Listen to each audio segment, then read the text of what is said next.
যখন কোনো মানুষের জীবনের শেষ প্রান্তে কেউ চলে যায়, তখন তাকে লাইফ সাপোর্টে রাখা হয়, আইসিইউতে রাখা হয়। শুরু হয়ে গিয়েছে মৃত্যুর কথার স্মরণ। হায় হায়, মরে যেতে হবে, দিন আমার শেষ, যৌবন শেষ, বন্ধু বান্ধব আজকে কোথায়, মা বাবা আজকে কোথায়, আমার শখের বউ আজকে কোথায়। চোখ খুলে দেখছেন, ঠিক জানালা থেকে একটা আলো আসছে, আলো, লাইট। ভাবছে লাইটটা কি, কই থেকে আসছে? দেখছেন লাইটের সামনে কয়েকজন যুবক বেশে আপনার সামনে আসছে। তবে এরা জমিন থেকে আসে নাই, এরা আসমান থেকে আসছে। সুবহানাল্লাহ নাই সবার মুখে? না না, সুবহানাল্লাহ আমি খুশি হতে পারলাম না। জোরে সোরে সুবহানাল্লাহ পড়লেন না?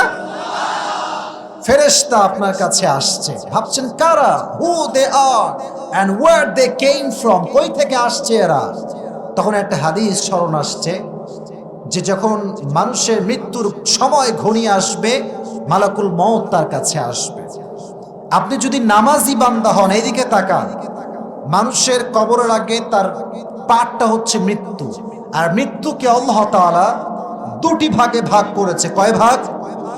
এক হচ্ছে নামাজি বান্দার মরণ, আর এক হচ্ছে বেনামাজি বান্দার মরণ।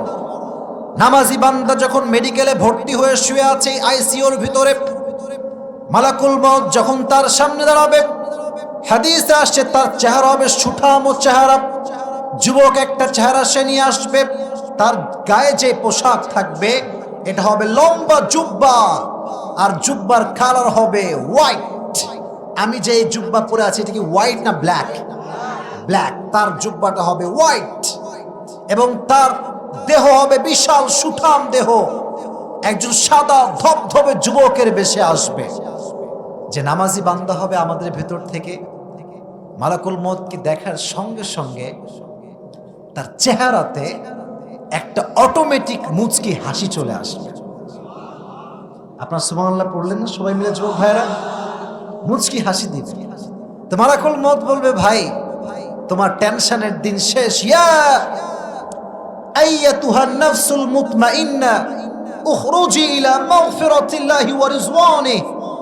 এই প্রশান্ত আত্মা, you have nothing to be depressed, you have nothing to be tense. কোনো টেনশন নাই, আসো, আল্লাহর জান্নাত তোমার জন্য অপেক্ষায় রয়েছে। সুবহানাল্লাহ পড়েন।